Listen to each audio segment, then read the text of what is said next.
All right, so today we're taking a deep dive into the life of Alexander Hamilton. Okay. You know, the $10 bill guy, the founding father, but Right. we're going beyond the textbook version of him, Yeah. to explore his passions and his flaws, Hmm. to see what his choices can tell us about about ambition and integrity. Interesting. And to help us do that, we're going to be looking closely at his love life and a pretty big scandal that really rocked his world. That sounds juicy. It is. It Oh, is. yeah. And our guide for this deep dive is historian Elizabeth Cobbs.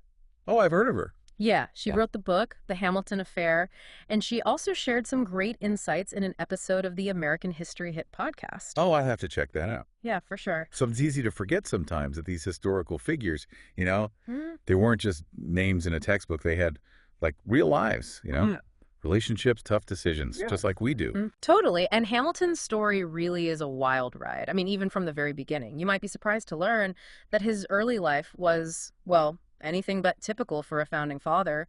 He was born out of wedlock on this tiny island, Nevis. Wow. Yeah, so right off the bat, he's facing social stigma and financial hardship. Oh, Not exactly the recipe for a smooth start. no, not at all. But what's really fascinating is how that challenging upbringing seemed to fuel his ambition. Right. Like he was constantly having to prove himself, fighting against all those limitations that came with his birth.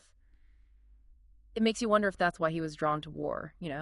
Interesting. So he saw it as like a path to advancement. Yeah, almost like it was the only way for him to break free from his circumstances. Hmm? Like he was playing life on hard mode right from the start. Yeah, I get it. But then enter the Schuyler family, total opposite of his background, right? Okay. New York royalty, incredibly wealthy and influential. The American aristocracy. Exactly. And Elizabeth Schuyler, the woman he'd eventually marry, came from that world of privilege. Huh. So how did that work? Well, here's where things get really interesting. The Schuylers, especially Elizabeth's father, Philip, had these strong egalitarian values. Oh, wow. Really? Yeah. They believed in stuff like equal inheritance for all children, regardless of gender.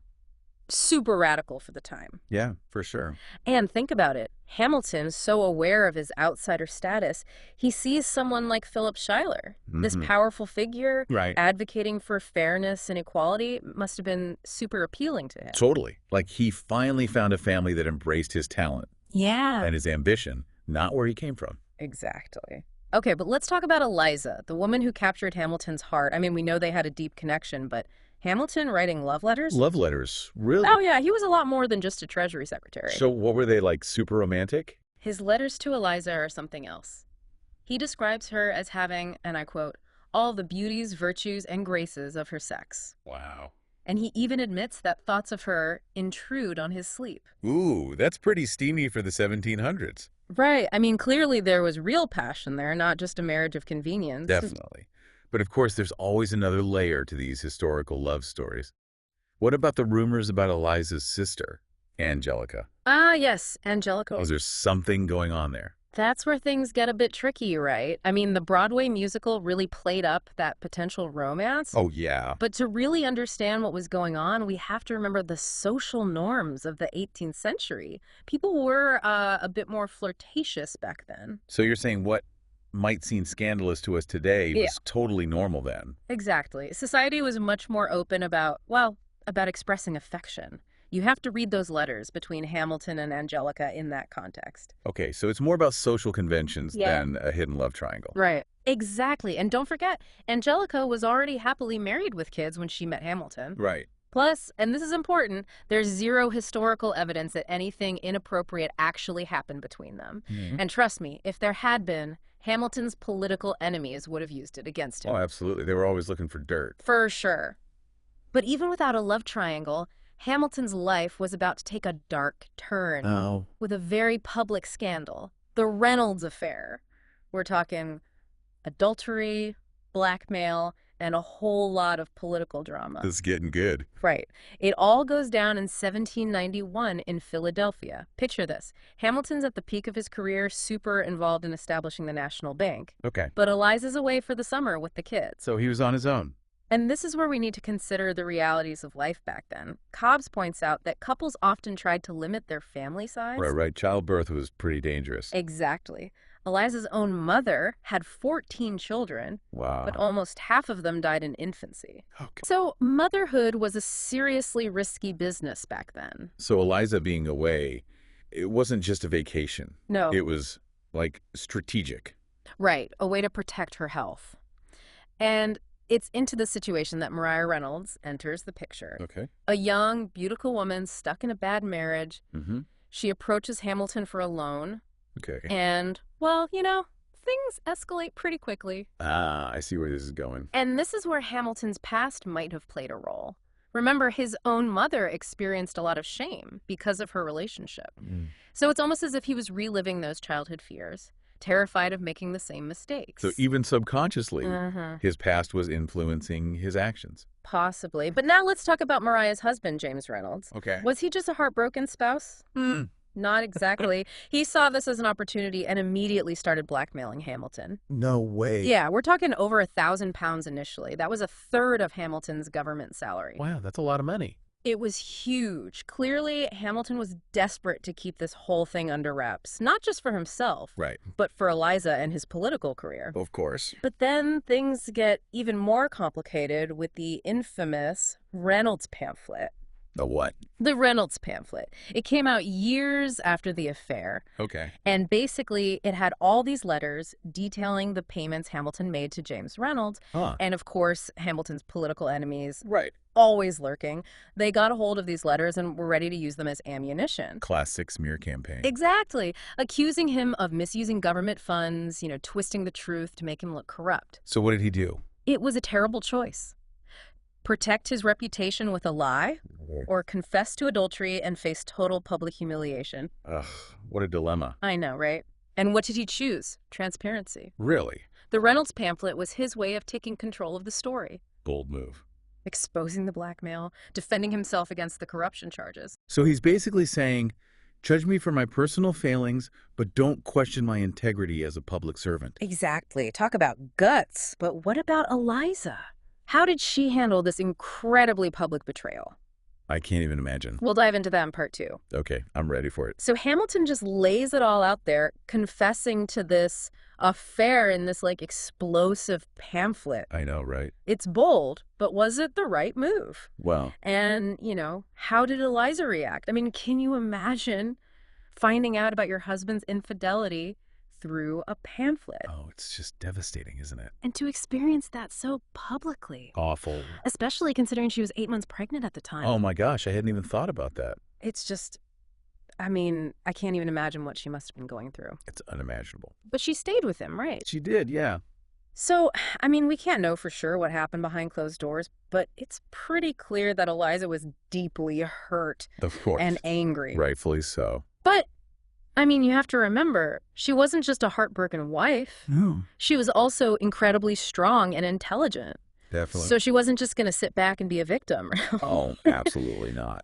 Eliza understood the cutthroat world of politics back then, Mhm. and she knew those attacks on Hamilton, they weren't just personal. No, they were trying to destroy him Exactly, they wanted to ruin his career. and everything he'd worked for. Right, his entire vision for the nation. It's like she saw the bigger picture, Yeah. even while dealing with her own pain.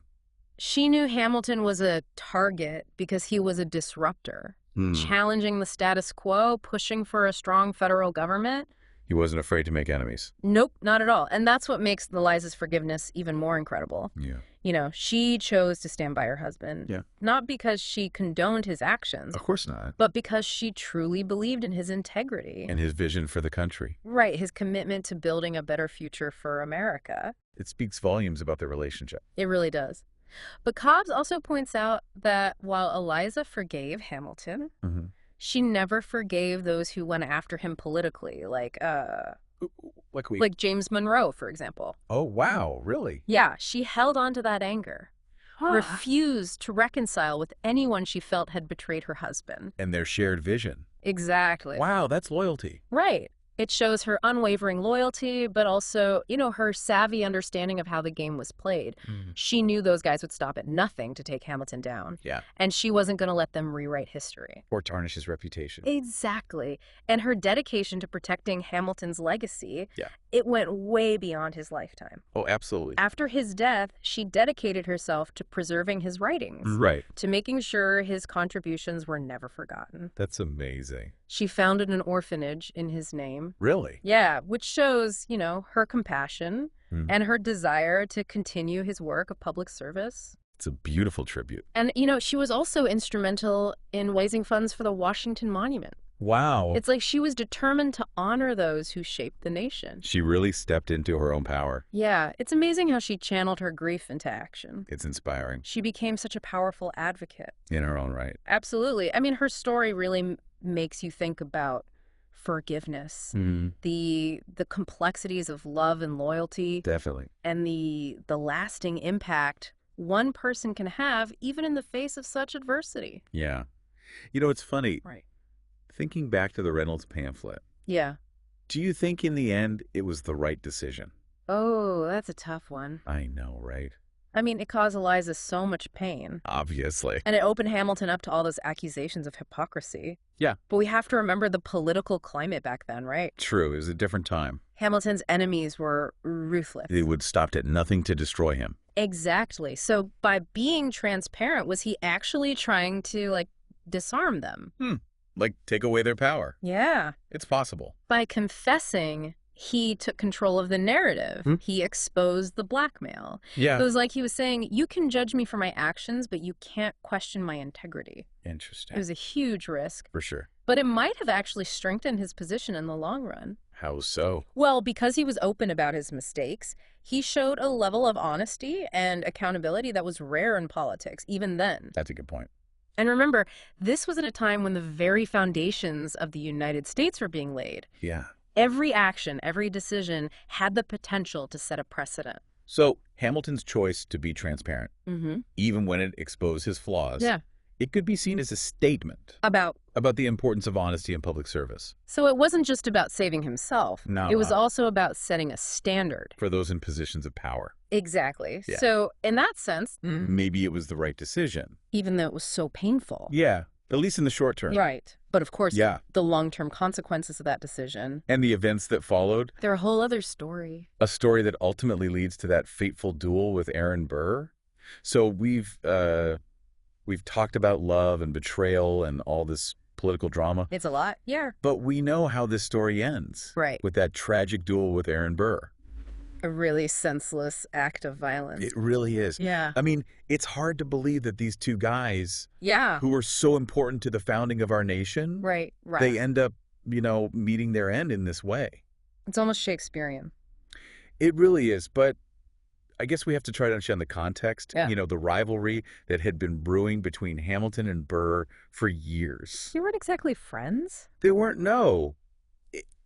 In a lot of ways, they represented opposing forces in early American politics, right? What do you mean? Well, Hamilton was this, passionate visionary. He was always pushing for a stronger federal government Right. and a more industrialized economy. Well, Burr, on the other hand, was known for his cunning and ambition. he was more of a behind-the-scenes guy. Yeah, more pragmatic, I guess you could say. Interesting. So they had these fundamentally different views on how the nation should grow. Makes sense. And on top of that, their personalities clashed. Oh, I bet. I mean, Hamilton was so outspoken. Right. He wasn't afraid to ruffle feathers. And Burr was more reserved and calculating. A chess player. Yeah, exactly. So they clashed constantly over policy and stuff. Okay. But it went beyond politics, right? It is personal. It was deeply personal. Wow. Driven by ambition and ego and honestly a lot of resentment. And then there was that crazy election in 1800. Yeah, where they both ran for president. Oh, right. Talk about taking your rivalry to another level. I can't even imagine. And remember,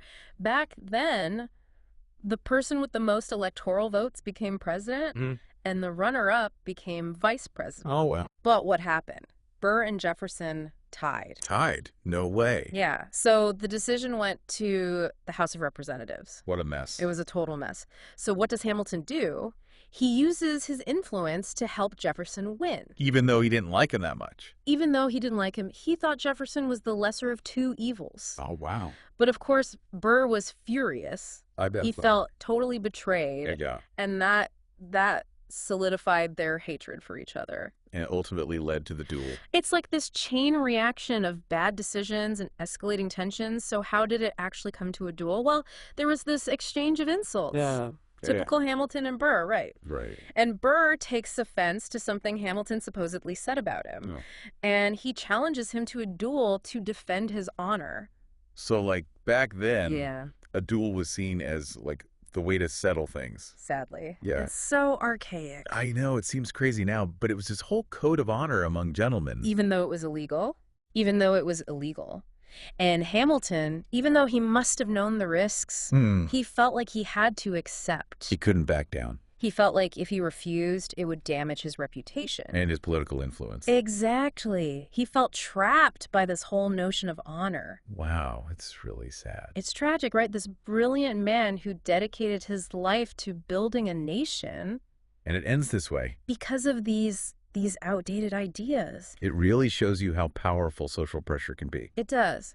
So the duel takes place in Weehawken, New Jersey. Right. It was all very hush-hush. So cool. And shrouded in this sense of, well, inevitability. So what happened? Well, historians still debate the specifics, Right. But we know the outcome. Hamilton was shot. He was mortally wounded and died the next day. Such a loss. It was a huge loss. The nation was in shock. A founding father, gone. This brilliant, visionary, flawed, but dedicated man. Yeah. It's a turning point in American history. It really is. It really makes you think about how fragile life is. The dangers of pride and ambition. And the consequences of our choices. So what about his legacy? I mean, how did Hamilton's death impact the nation he helped create? Well, his death left a huge void in American politics. Of course. But his ideas about finance, government, America's role in the world, they continue to influence things for, like, generations. His vision for a strong central government, the national bank, a thriving economy, Yeah. it all laid the groundwork for the future. Amazing. And we can't forget Eliza. Right. Even in her grief, she was so determined to protect his legacy. She was a force. She worked tirelessly to preserve his writings, to promote his accomplishments. Sure, he was remembered. Exactly. And she established organizations that continued his work for social good. It shows how much she believed in his vision. It really does.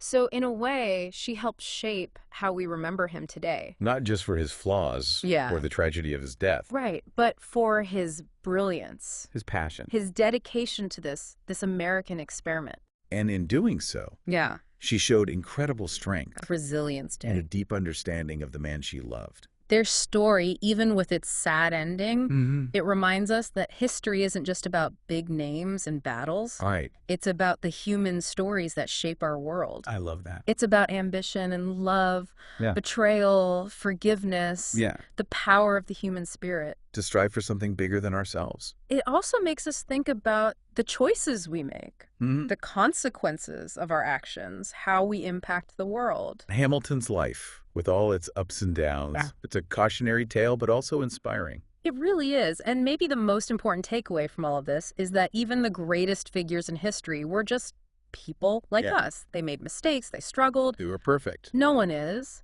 It reminds us that history isn't black and white. It's nuanced. Full of complexity. It's messy. And it's by exploring those complexities, by understanding the human side of things, that we can really appreciate what shaped our world.